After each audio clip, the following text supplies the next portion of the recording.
إن الحمد لله نحمده ونستعينه ونستغفره ونعوذ بالله من شرور أنفسنا ومن سيئات أعمالنا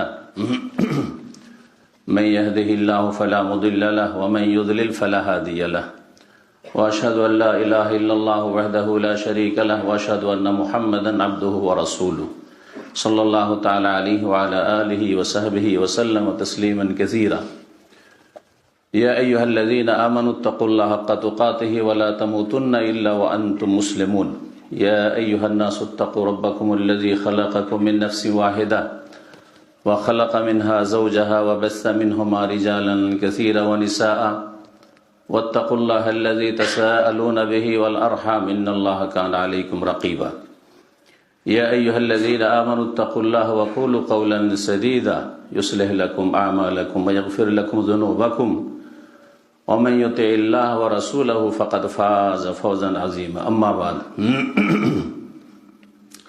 فإن خير الحديث كتاب الله وخير الهدي هدي محمد صلى الله عليه وسلم وشر الأمور محدثاتها وكل محدثة بدعة وكل بدعة ضلالة وكل ضلالة في النار أعوذ بالله من الشيطان الرجيم كنتم خير أمة أخرجت للناس تأمرون بالمعروف وتنهون عن المنكر وتؤمنون بالله সম্মানিত মুসল্লিয়ানে কিরাম, আল্লাহ রাব্বুল আলামিনের প্রশংসা এবং প্রিয় নবী শেষ নবী মুহাম্মদুর রাসূলুল্লাহ সাল্লাল্লাহু আলাইহি সাল্লামের উপর সালাত ও সালামের পরে আজকের জুমার খুতবায় ইংল্যান্ডের হাইড ম্যানচেস্টারে মসজিদুত তাওহীদে জুমার খুতবার সংক্ষিপ্ত যে বিষয়বস্তু তা হচ্ছে মানহাজে সালাফ। এই মানহাজুস সালাফের ওপর আজকে প্রথম আলোচনা খুতবাই করব মাত্র কয়েকটি বিষয় নিয়ে। প্রথম যে বিষয়টি হচ্ছে সেটা হচ্ছে যে বিষয়বস্তু বা টপিকস মানহাজুস সালাফ, এতে দুটো শব্দ রয়েছে, মানহাজ আর সালাফ। মানহাজ, নাহাজ থেকে এর মানে হচ্ছে মতাদর্শ, আপনার জীবনে চলার আদর্শ, আপনি কিভাবে জীবনে চলবেন এর আদর্শ। একটা হচ্ছে রাস্তা চলা, যে রাস্তার অনেক আরবি রয়েছে, তার মধ্যে একটা হচ্ছে জাহাবা মানে যাওয়া, মজহাব মানে যাওয়ার রাস্তা, সেটা রাস্তায় যাওয়ার রাস্তা হইতে পারে। আবার আকিদা আমলের ক্ষেত্রে ধর্মীয় জীবনের চলার রাস্তা হতে পারে। ঠিক ওই রকমই মানহাজ শব্দটি হচ্ছে আপনার চলার রাস্তা। সেটা মিনহাজ মানহাজ দুই রকমই উল্লেখিত হয়েছে কোরআনে কারিমে। আল্লাহ রাব্বুল আলামিন ইরশাদ করেছে লিকুল্লিন জাআলা মিনকুম শিরআতাও ওয়া মিনহাজা, তোমাদের প্রত্যেকের মিনহাজ মতাদর্শ রয়েছে এবং শরীয়তের বিধিবিধান রয়েছে। প্রত্যেক উম্মতের প্রত্যেক নবী এবং রসুলগণকে আল্লাহ রাব্বুল আলামিন এইভাবেই দান করেছেন, যাদের মৌলিক বিষয় এক ছিল, কিন্তু শাখা প্রশাখায় আম্বিয়া রসুলগণের দিনে পার্থক্য ছিল। তৌহিদ, সুন্নাহ, আদর্শ নবী রসুলের হবে এবং বিধান আল্লাহ রাব্বুল আলামিনের হবে, ইবাদত একমাত্র আল্লাহর হবে, আর তরিকা হবে যেই যুগে যে নবী এসছেন তার। তো মানহাজ মানে হচ্ছে মতাদর্শ। সালাফ, এই সালাফ শব্দটি কোরআনে কারিমে 8টি আয়াতে উল্লিখিত হয়েছে বিভিন্ন ভাষা দিয়ে। অধিকাংশ আয়াতগুলিতে সালাফা শব্দ এসছে। কুল্লিল্লাযীনা কাফারু ইন ইয়ানতাহু ইউগফার লাহুম মা কাদ সালাফ। আল্লাহ কাফেরদেরকে বলছেন, যারা অস্বীকারকারী, যারা অমান্যকারী, যারা বহুত্ববাদী মুশরিক, তাদেরকেও আল্লাহ বলতে বলছেন নবী করিম সাল্লাল্লাহু আলাইহি সাল্লামকে যে কাফেরদেরকে বলে দাও ইয়ানতাহু, তারা যদি ফিরে আসে, তারা যদি বিরত হয়, এখনই পাপের রাস্তা থেকে, অন্যায় রাস্তা থেকে থেমে যায়, ইউগফার লাহুম মা কাদ সালাফ, তাহলে অতীতে যা কিছু হয়েছে তা তাদের ক্ষমা করে দেওয়া হবে। আল্লাহ রাব্বুল আলামিনের রহমত, দয়া এত প্রশস্ত, যেটা কাফের মুশরিক যেটা যতই পাপী হোক না কেন সবাইকে শামিল, সবার জন্য রাস্তা খোলা আছে যতক্ষণ পর্যন্ত তার মৃত্যুর সময় ঘনিয়ে আসেন। এতক্ষণ আপনার রাস্তা খোলা আছে, কিন্তু আপনার আমার জানা নেই যে কখন মওতের সময় চলে আসতে পারে। সুতরাং যত দ্রুত সম্ভব আমাদেরকে ফিরে আসতে হবে। ভুল রাস্তায় থাকলে বোঝার সাথে সাথেই ফিরে আসতে হবে, যেই রকমই ভুল হোক না কেন, ধর্মীয় ক্ষেত্রে ভুল হোক অথবা পার্থিব ক্ষেত্রে ভুল হোক, যে কোনো রকমের ভুল হোক না কেন, যখনই আমরা বুঝতে পারছি যে ভুল পথে আছি আমাদেরকে ফিরে আসতে হবে। তাহলে ইউগফার লাহু মা কাদ সালাফ, এই সালাফ শব্দটি এখানেও ব্যবহৃত হয়েছে। এইভাবে সালাফ বিভিন্ন ভাষা দিয়ে কোরআনে কারিমে এসেছে, ইল্লা মা কাদ সালাফ, যা অতীত হয়েছে। তো সালাফ মানে হচ্ছে তাহলে অতীতে কোনো কিছু হওয়া। জি হ্যাঁ, সালাফ সেটা অতীতের কোনো বস্তু হতে পারে, আবার কোনো বিষয় হতে পারে, সেটা কোনো বস্তু হতে পারে অথবা সেটা কোনো বিষয় হতে পারে যেটা অতীতে হয়েছে। তাহলে মানহাজুস সালাফ মানে এমন একটি জাতি, এমন একটি উম্মাহ যারা অতীতে চলে গেছেন, আমাদের পূর্বে চলে গেছেন, তারা হচ্ছেন সালাফ। এখন এই হচ্ছে শাব্দিক অর্থ। এখন এর প্রয়োগটা কতদূর পর্যন্ত চলবে? আজকে থেকে 10 বছর আগে যারা চলে গেছে বা 20 বছর আগে আমাদের জন্মের পূর্বে যারা চলে গেছে পূর্বপুরুষ, তারাও তো এই অর্থে সালাফ, কিন্তু আসলে কি তারা সালাফ? না। সালাফ সম্পর্কে সালাফের সংজ্ঞায় যে মুহাদ্দিসিনে কেরাম অথবা যারা আকীদার ওলামা তারা আলোচনা করতে গিয়ে বলেছেন যে সালাফ শব্দের প্রথম যে ব্যবহার, প্রথম যে প্রয়োগ, সেটা হচ্ছে সাহাবায়ে কেরাম রাদিয়াল্লাহু তাআলা আনহুম আজমাইনের উপর। এরা হচ্ছেন প্রথম সারির সালাফ এই উম্মতের। তারপরে দ্বিতীয় সারিতে যারা সালাফ আমাদের, তারা হচ্ছেন তাবেঈন ইজাম রাহিমাহুমুল্লাহ জামিয়ান। তৃতীয় সারিতে যারা সালাফ তারা হচ্ছেন তাবা তাবেঈন। এই তিনটি যুগেই তারা সীমিত করেছেন।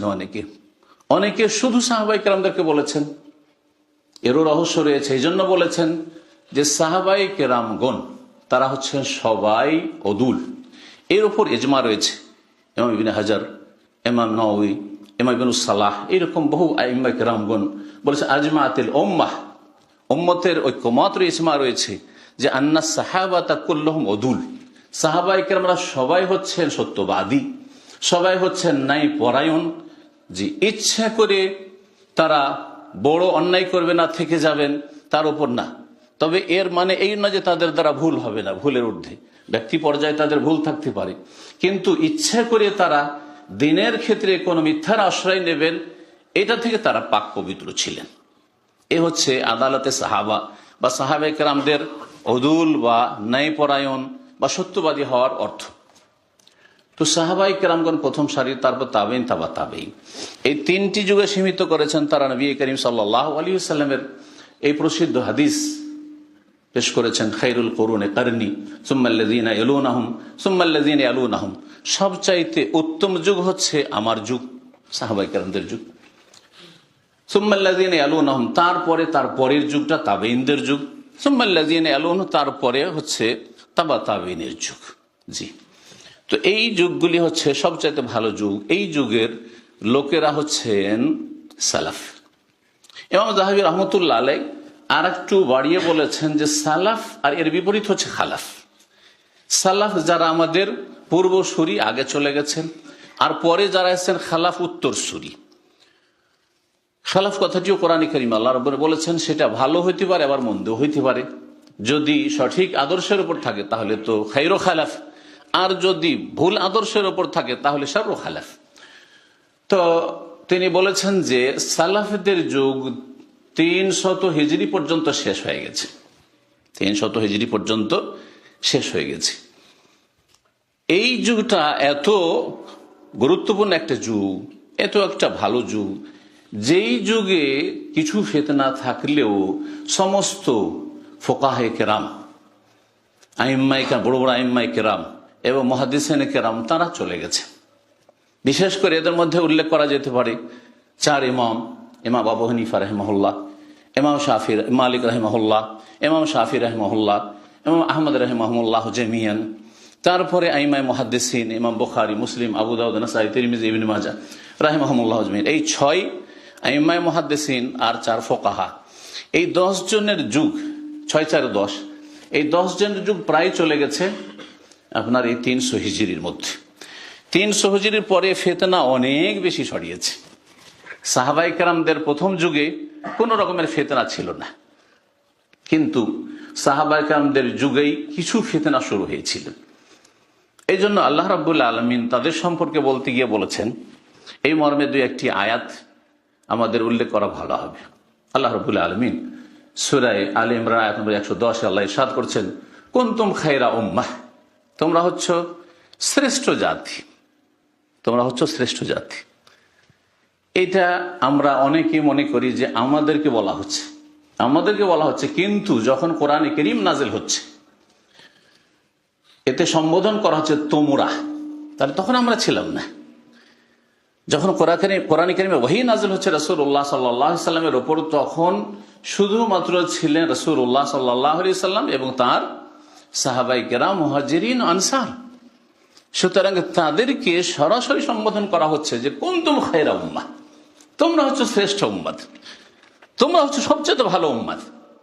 আর পরোক্ষভাবে আমরা এই উম্মতের অন্তর্ভুক্ত, এবং এই উম্মতের অন্তর্ভুক্ত থেকে যদি এই উম্মতের প্রথম সারির সাহাবায়ে কেরামদের আদর্শের উপর প্রতিষ্ঠিত থাকি তাহলে খায়রা উম্মাহ, তাহলে তো ঠিক আছে। কিন্তু আমরা এই উম্মতের দলভুক্ত হইলাম, দলে তো শামিল হইলাম, কিন্তু এই উম্মতের প্রথম সারির যারা খায়রা উম্মাহ, সবচেয়ে শ্রেষ্ঠ উম্মাহ সাহাবায়ে কেরাম রাদিয়াল্লাহু তাআলা আজমাইন, তাদের আদর্শে বিশ্বাসী নয়, তাদের আকীদায় বিশ্বাসী নয়, তাদের মতো ইবাদত করি না, তাদের ইবাদত চাইতে ভিন্ন ইবাদত আমাদের, তাদের মতো আমাদের আখলাক মুআমালাত নয়, তাদের মতো আমাদের চরিত্র নয়, চলাফেরা নয়, আমাদের জীবনের যে বিভিন্ন দিকগুলি রয়েছে সেগুলি হচ্ছে তাদের থেকে ভিন্ন। তাহলে আমরা কি করে খায়রা উম্মাহ হতে পারবো? যদিও এই রাস্তা খোলা আছে কার জন্য? যারা সত্যিকার রাসূলুল্লাহ সাল্লাল্লাহু আলাইহি সাল্লামের পরে সাহাবায়ে কেরামদেরকে জীবনের প্রতিটি ক্ষেত্রে আদর্শ মনে করবে। এই সাহাবায়ে কেরামদের জামাতকে রাসূলুল্লাহ সাল্লাল্লাহু আলাইহি ওয়াসাল্লামের পরে আদর্শ মনে করবে এবং তারপরে সেই পথে চলার জন্য চেষ্টা করবে, তারা খায়রা উম্মাহ অবশ্যই। কিন্তু প্রথম সম্বোধন করা হয়েছে রাসূলুল্লাহ সাল্লাল্লাহু আলাইহি ওয়াসাল্লামের সাহাবায়ে কেরাম, মুহাজিরিন এবং আনসারকে, কুনতুম খায়রা উম্মাহ উখরিজাত লিন-নাস, তোমাদেরকে মানব জাতির কল্যাণের জন্য নিয়ে আসা হয়েছে। এখান থেকে আরো স্পষ্ট হয় যে আমাদের প্রতিটি মানুষের কল্যাণের জন্য আমাদেরকে পৃথিবীতে নিয়ে আসা হয়েছে। সাহাবায়ে কেরামগণ যে মক্কাতুল মুকাররমা থেকে আর মদিনা মুনাওয়ারা থেকে বেরিয়েছেন, তারা মানব জাতির কল্যাণের জন্য, শুধু মুসলিমদের কল্যাণের জন্য নয়, বরং অমুসলিমদের কল্যাণের জন্য তারা এসেছেন। এই জন্যই তারা এইরকম পবিত্র জায়গাগুলি ছেড়ে সারা পৃথিবীতে দিনের দাওয়াত দেওয়ার জন্য ছড়িয়ে পড়েছেন। কোথায় কার শেষ অবস্থা হয়েছে, কোথায় কার ইন্তেকাল হয়েছে আপনারা জানেন। আইয়ুব রাদিয়াল্লাহু তাআলা আনহু, প্রখ্যাত সাহাবী, তিনি আপনার ইউরোপের সাইপ্রাসে, কবরুস, জাজিরা কবরুস, সাইপ্রাসে তার ইন্তেকাল হয়েছে, দাফন হয়েছে। এরকম বহু সাহাবায়ে কেরামগণ সারা পৃথিবীতে ছড়িয়ে পড়েছেন। উখরিজাত লিন-নাস, মানব জাতির কল্যাণের জন্য তোমাদেরকে নিয়ে আসা হয়েছে। সুতরাং তাদের কল্যাণ হচ্ছে কি? 3টি বিষয়। তা'মুরুনা বিল মারুফ, তোমরা ভালো কাজের উপদেশ দেবে, আদেশ দেবে।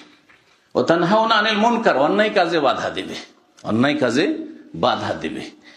প্রথম নিজেকে ভালো কাজের উপদেশ দেবে আর তারপরে অন্যকে ভালো কাজের উপদেশ দেবে। প্রথম নিজেকে মন্দ কাজ থেকে বিরত রাখবে, তারপর অন্যদেরকে মন্দ কাজ থেকে, মন্দ কথা থেকে বিরত রাখবে। ও তানহাউনা আনিল মুনকার ওয়া তু'মিনুনা বিল্লাহ, কিন্তু সবচেয়ে গুরুত্বপূর্ণ যে বিষয়টি, যে আল্লাহর প্রতি ঈমানের সাথে সাথে, ঈমানবিহীন যদি ভালো কথা বলো, ইসলামবিহীন, তৌহিদবিহীন যদি ভালো কথা বলো, সুন্নাহবিহীন যদি ভালো কথা বলো, তাহলে সেটা কাজ হবে না। সুতরাং তোমাদেরকে ঈমান বিল্লাহর সাথে সাথে আল্লাহর প্রতি যে ঈমানের দিকগুলি রয়েছে, শুধু ঈমান বিল্লাহ মানে শুধু আল্লাহর অস্তিত্বে বিশ্বাসী নয়, ঈমান বিল্লাহ মানে শুধু আল্লাহ রাব্বুল আলামিনের ওয়াহদানিয়তকে মেনে নেওয়া নয়, বরং আল্লাহ রাব্বুল আলামিনের যে ঈমানের আরকানগুলি রয়েছে 6টি, সেগুলি পুরোপুরি বিশ্বাস করে তার বাস্তবায়ন করা এবং তার সাথে সাথে আল্লাহ রাব্বুল আলামিনের রুবুবিয়ত, উলুহিয়ত, আসমা সিফাত এগুলো ঠিক হয়ে যাওয়া। এ হচ্ছে তু'মিনুনা বিল্লাহ, আল্লাহ রাব্বুল আলামিনের প্রতি ঈমান, আল্লাহ রাব্বুল আলামিন আদেশ মেনে নেওয়া, আল্লাহ রাব্বুল আলামিন যেখানে যেতে নিষেধ করেছে সেখান থেকে বিরত থাকা। এ হচ্ছে ঈমান বিল্লাহ। এই ঈমান বিল্লাহর সাথে যখন ভালো কথা বলবেন আর অন্যায় কাজে বাধা দেবেন, তো সেটা আপনার কাজে আসবে আর আপনি যাদেরকে এই উপদেশ দেবেন তাদের কাজে আসবে। তো এইভাবে সালাফে সালেহিনদের আল্লাহ রাব্বুল আলামিন কি করেছেন? প্রশংসা করেছেন। সবচেয়ে শ্রেষ্ঠ উম্মত প্রথম সারির সাহাবায়ে কেরাম রাদিয়াল্লাহু তাআলা আনহুম আজমাইন, তাদের সম্পর্কে আরো আল্লাহ রাব্বুল আলামিন ইরশাদ করছেন। এবং তার সাথে সাথে যেই করতে বলতে চাইছি সেটা হচ্ছে তাবেঈন, তাবেঈনদেরকে এখানে শামিল করা। একটি তো হাদিস বললাম, কিন্তু কোরআনে কারীমের আয়াত সূরা তাওবার আয়াত নম্বর 100 আল্লাহ ইরশাদ করছেন যে ওয়াসাবিকুনাল আউয়ালুনা মিনাল মুহাজিরিন ওয়াল আনসার ওয়াল্লাযীনা ইত্তাবাউহুম বিইহসান রাদিয়াল্লাহু আনহুম ওয়া রাদু আনহু, বলছেন যে মুহাজিরিন এবং আনসারদের অগ্রগামী, প্রথম সারির যারা অগ্রগামী, প্রথম সারির যারা অগ্রণী, আগে আগে থেকেছেন, প্রথম দিকে ইসলাম গ্রহণ করেছেন এবং তারা দ্বীনের খেদমতে আগে থাকার চেষ্টা করেছেন। ওয়াসাবিকুনা আউয়ালুনা মিনাল মুহাজিরিন ওয়াল আনসার, কারণ সাহাবায়ে কেরাম দুই ভাগে বিভক্ত, হয় মুহাজির মক্কা থেকে মদিনা হিজরত করে এসেছেন, অথবা আনসার যারা হিজরত করে এসেছে তাদের সাথে সাহায্যের হাত বাড়িয়েছেন। হয় আপনাকে মুহাজির হইতে হবে আল্লাহর জন্য, আর না হলে আল্লাহর দ্বীনের জন্য আনসার হইতে হবে, সাহায্যকারী হইতে হবে। তাহলে আপনি সাহাবায়ে কেরামদের আদর্শের উপর আছেন, আপনি মুহাজির আনসার, আপনার মধ্যে এই গুণগুলি হইতে হবে যে আপনার মধ্যে হিজরতের বৈশিষ্ট্য আছে কিনা, আপনি পাপাচার থেকে হিজরত করে আসতে পারছেন কিনা, অন্যায়ের কথা কাজ থেকে, আর আপনি ভালো কাজের ক্ষেত্রে সাহায্য করতে পারছেন কিনা। মুহাজির আনসারদের আল্লাহ প্রশংসা করলেন। তারপরে বলছেন ওয়াল্লাযীনা ইত্তাবাউহুম বিইহসান, এবং যারা তাদের অনুসরণ করবে, তাদেরকে ফলো করবে, বিইহসান, নিষ্ঠার সাথে। এখানে একটি কথা খুব লক্ষণীয়, সেটা হচ্ছে শুধু আল্লাহ বলেননি যে তাদের যারা অনুসরণ করবে তাদের পরে আসলেই হবে, তাদের অনুসরণ করলেই হবে না। বিইহসান একটা শর্ত লাগানো হয়েছে, সেটা হচ্ছে ইখলাসের সাথে, এহসান সদ্ব্যবহারের সাথে, নিষ্ঠার সাথে যারা ফলোয়ার হবে, অনুসারী হইতে হবে, তাহলে এহসানের সাথে। ইমাম হাফিজ বিন হাজার রহমতুল্লাহ আলাইহি বলছেন যে এখানে যারা তাবেউন, তো মানে তাবেইনদের যুগে এসেছে, অথবা তাবেইনের যুগে এসেছে, অথবা তারপরেও তারা ফলো করেছে, মানে তারপরে এসেছে, যে কোনো কালে এই মুসলিম উম্মার মধ্যে এসেছে, কিন্তু তারা এহসানের সাথে ফলোয়ার হয়নি, নিষ্ঠার সাথে, সদ্ব্যবহারের সাথে তারা অনুসারী হয়নি, বরং বিল ইসাআতি, আত-তাবিউনা লাহুম বিল ইসাআতি, খারাপ আচরণের সাথে তারা পরে এসেছে। এই উম্মতের মধ্যে এসেছে, সাহাবীদের পরে এসেছে, কিন্তু তারা খারাপ আচরণের সাথে এসেছে, খারাপ আকীদা নিয়ে এসেছে, খারাপ মানহাজ, ভ্রান্ত মানহাজ নিয়ে এসেছে, ভ্রান্ত ইবাদতের তরিকা নিয়ে এসেছে, না হলে চরিত্রের ক্ষেত্রে তাদের পদস্খলন ঘটেছে, অন্য রাস্তা ধরেছে। তারা ভালো আচরণের সাথে জুলম অত্যাচার করেছে, পাপে জড়িয়ে পড়েছে, তারা সাহাবায়ে কেরামদের নিষ্ঠার সাথে অনুসারী নয়। এখান থেকে ওইসব লোককে বের করে দেওয়া হয়েছে যারা ফিতনার যুগে, সিফিনের যুদ্ধের পরে খাওয়ারেজ হয়ে বেরিয়ে গেল। জি হ্যাঁ, সাহাবায়ে কেরামদের আদর্শ থেকে, খুলাফায়ে রাশিদিনদের আদর্শ থেকে বেরিয়ে গেল। যারা রাওয়াফেজ হয়ে অতি ভক্তি দেখিয়ে শিরক কুফরিতে লিপ্ত হয়ে গেল, গুমরাহিতে লিপ্ত হয়ে গেল, এই দুটো গুমরাহি, দুটো বিদাত সাহাবায়ে কেরামের জীবদ্দশায় শুরু হয়ে গিয়েছিল, ফিতনাতুল খাওয়ারিজ এবং ফিতনাতুল রাওয়াফিজ। এই দুই ফিতনাতে যারাই জড়িয়ে পড়েছে তাদেরকে এখানে বের করে দিয়েছেন আল্লাহ রাব্বুল আলামিন বেইহসানের কথা বলে, ওয়াল্লাযীনা ইত্তাবাউ বিইহসান। তার নিষ্ঠার সাথে যদি আল্লাহ রাব্বুল আলামিনের নবী মুহাম্মদ সাল্লাল্লাহু আলাইহি ওয়াসাল্লামের যে সাহাবায়ে কেরামগণ উম্মত, তাদের অনুসারী হওয়া যায়, তাহলে কি পাওয়া যাবে? বলছেন রাদিয়াল্লাহু আনহুম, আল্লাহ তাদের উপর রাজি হয়ে গেছেন বা হয়ে যাবেন, ওয়া রাদু আনহু, এবং তারাও রাজি হয়ে যাবে। প্রথম সাহাবায়ে কেরামদের আল্লাহ রাজি, এবং আল্লাহর উপর আল্লাহ সন্তুষ্ট, তারা মহাপুরস্কার নিয়ামত পেয়ে আল্লাহর কাছে। তাহলে এই দোয়া প্রথম, বা এই সার্টিফিকেট প্রথম সাহাবায়ে কেরামগণ পেয়েছেন, যেটি আমরা দোয়ার আকারে দিয়ে থাকি। সাহাবীর নাম আসলে আমরা বলে থাকি রাদিয়াল্লাহু আনহু ওয়া রিদওয়ানুল্লাহ আলাইহিম আজমাইন, কথা বলে থাকি। আল্লাহ বলছেন যে আল্লাহ তাদের উপর রাজি এবং আল্লাহর উপর তারা রাজি হয়ে গেছে। আর যারা নিষ্ঠার সাথে অনুসারী হবে তাদের উপর আল্লাহ রাজি, এবং তারাও আল্লাহর উপর রাজি হয়ে যাবে আল্লাহর কাছে পুরস্কার পেয়ে। তারপরে আল্লাহ বলছেন ওয়া'আদ্দা লাহুম জান্নাত, তাদের জন্য জান্নাত প্রস্তুত করে রেখেছেন, তাজরি তাহতাল আনহার, যার নিম্ন দেশের নহর সমূহ প্রবাহিত রয়েছে।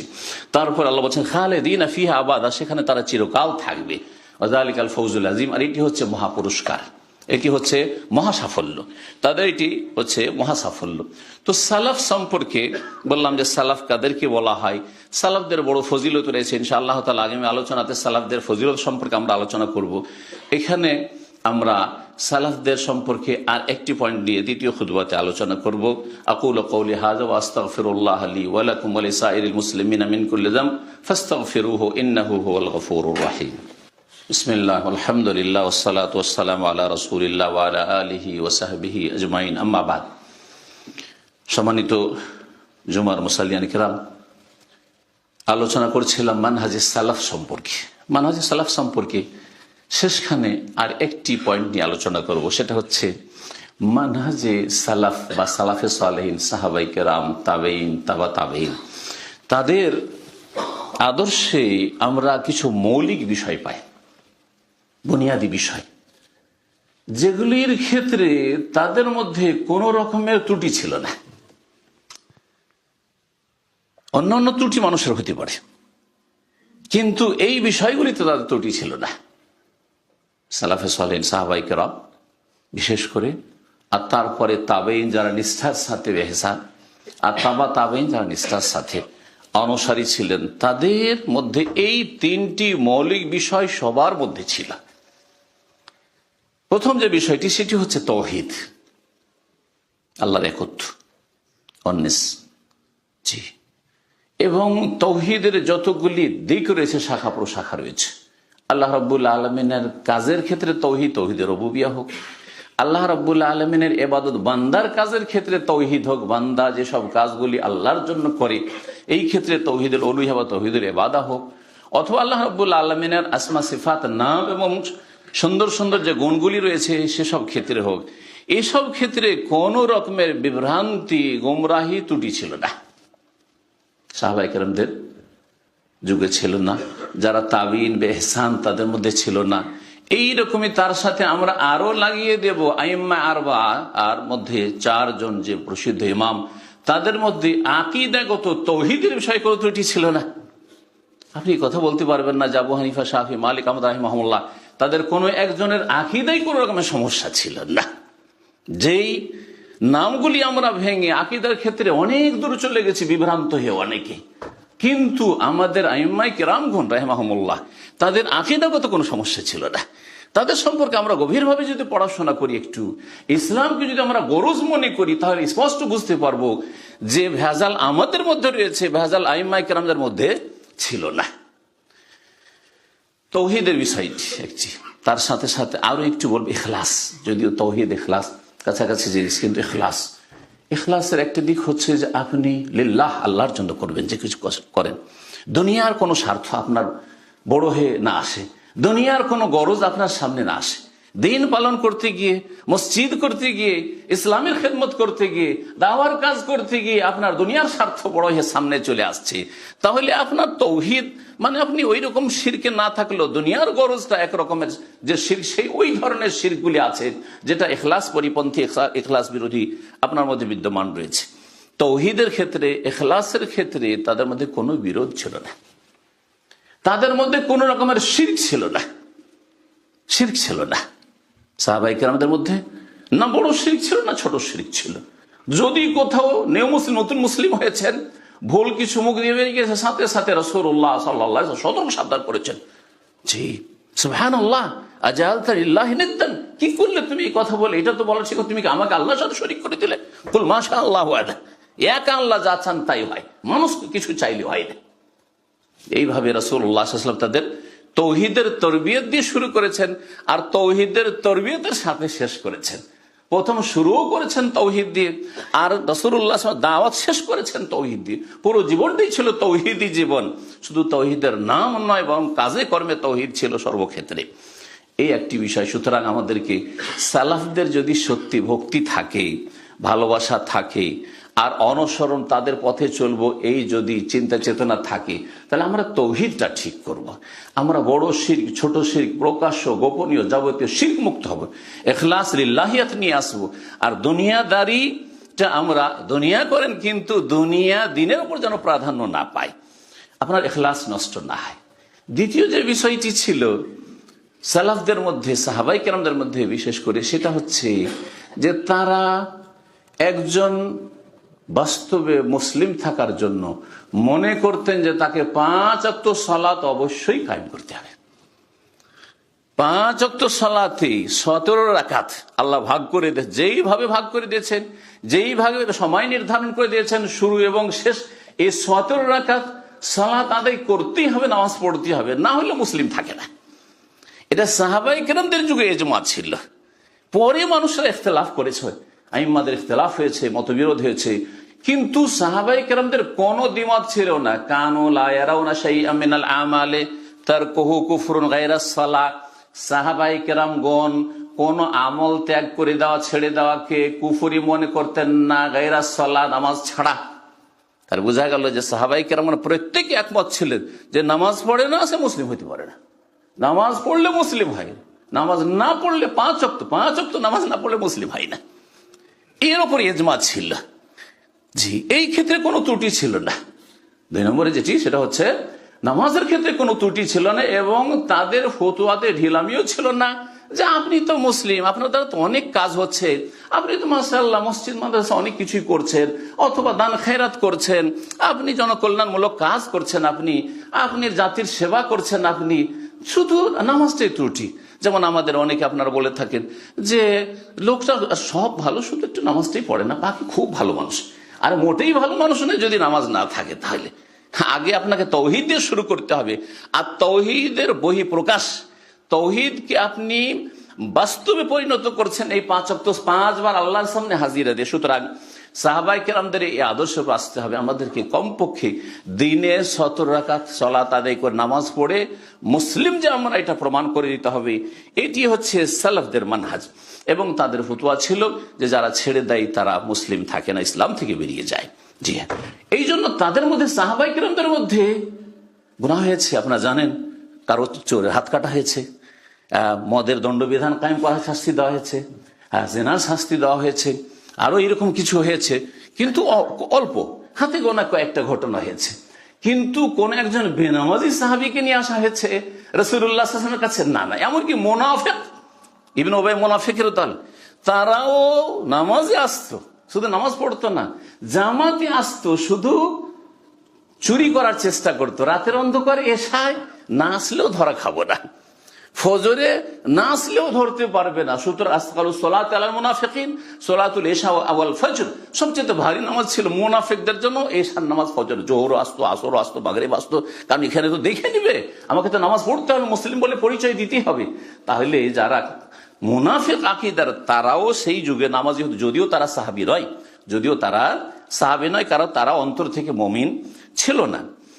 3 নম্বর যে বিষয়টি, সেটা হচ্ছে ইত্তেবায়ে সুন্নাহ। সাহাবায়ে কেরাম সকলেই সুন্নাহর অনুসারী ছিলেন, তাদের মধ্যে কোন রকম বিদআত ছিল না। যে বিদআতগুলি শুরু হয়েছে, খাওয়ারিজদের বিদআত, চরমপন্থীদের বিদআত, আর আপনার যারা আজকালকার সন্ত্রাসী, তাদের বিদআত। এদের প্রথম সন্ত্রাসী দল বেরিয়েছে আপনার আলী রাদিয়াল্লাহু তাআলা দল থেকে, এবং আলী রাদিয়াল্লাহু তাআলাকে তারা খুন করেছে, আলী রাদিয়াল্লাহু বিরুদ্ধে তারা অস্ত্র ধারণ করেছে, ফতোয়াবাজি করেছে। এই যে বড় বড় ফতোয়াবাজিগুলো, এটা যারা শুরু করেছে তারা কেউ সাহাবী ছিলেন না, সকলে সাহাবীদের পরে তাবেঈনদের যুগের লোক তারা, কিন্তু তারা ইহসানের সাথে তারা অনুসারী ছিলেন না, বরং খারাপ পথ অনুসরণ করে তারা এসেছে তাবেঈনদের যুগে, সেজন্য তারা সেখান থেকে আউট হয়ে গেছে। এইরকমই যারা রাফেজি, যারা অতি ভক্তি দেখিয়ে গোমরা হয়েছে, আলীর মধ্যে উলুহিয়াতের ক্ষমতা আছে, খোদাই ক্ষমতা আছে, আর হাসান হুসেনের মধ্যে এই ক্ষমতা আছে, এরা গোমরা হয়েছে, তারা কেউ সাহাবী ছিলেন না। তাহলে তারা সুন্নতের অনুসারী ছিলেন। তাদের মধ্যে বেদাতি কোনো কিছু ছিল না, না বেদাতি জিকির ছিল, না বেদাতি তার আকীদা আমল ছিল, না বেদাতি ইবাদত বন্দেগী ছিল, না বেদাতি নামাজ ছিল, না কিছুই ছিল না তারা। তাহলে এই 3টি বিষয় আমাদেরকে মনে রাখতে হবে। সাহাবায়ে কেরাম সকলে তাওহীদবাদী ছিলেন, আর সাহাবায়ে কেরামরা সকলেই সুন্নাহর অনুসারী ছিলেন। আর সাহাবায়ে কেরাম সকলে নামাজি ছিলেন। আল্লাহ যেন আমাদেরকে এই বিষয়গুলো বোঝার তৌফিক দান করেন। ইন্নাল্লাহা ইয়ামুরু বিল আদলি ওয়াল ইহসান ওয়া ইতা'i যিল কুরবা ওয়া ইয়ানহা আনিল ফাহশা'i ওয়াল মুনকারি ওয়াল বাগয়ি ইয়া'iযুকুম লাআল্লাকুম তাযাক্কারুন। আল্লাহুম্মা আ'iজ্জাল ইসলাম ওয়াল মুসলিমিন ওয়া আযিল্লাশ শিরকা ওয়াল মুশরিকিন ওয়া দাম্মির আ'দা'আকা আ'দা'আদ-দ্বীন। আল্লাহুম্মা আহফাজ হাযাল বালাদ ওয়া আহলাহু মিনাল মুসলিমিন মিন কুল্লি সুই'in ওয়া মাকরুহ। আল্লাহুম্মা আহফাজিল মুসলিমিনা ফি কুল্লি মাকান। আল্লাহুম্মা আহফাজিল মুসলিমিনা ফি কুল্লি মাকান। আল্লাহুম্মা আহফাজিল মাজলুমিনাল মুসলিমিন আল মুজতাহিদিন ফি কুল্লি মাকান ইয়া রাব্বাল আলামিন। আল্লাহুম্মা আলাইকা বিযালিমিন, আল্লাহুম্মা আলাইকা বিযালিমিন, আল্লাহুম্মা আলাইকা বিযালিমিন, আল্লাহুম্মা খুযহুম আখযা আজিজিন মুকতাদির। আল্লাহুম্মা আহফাজিল ইসলাম ওয়াল মুসলিমিনা ফি কুল্লি মাকান। সুবহানা রাব্বিকা রাব্বিল ইজ্জাতি আম্মা ইয়াসিফুন ওয়া সালামুন আলাল মুরসালিন ওয়াল হামদুলিল্লাহি রাব্বিল আলামিন।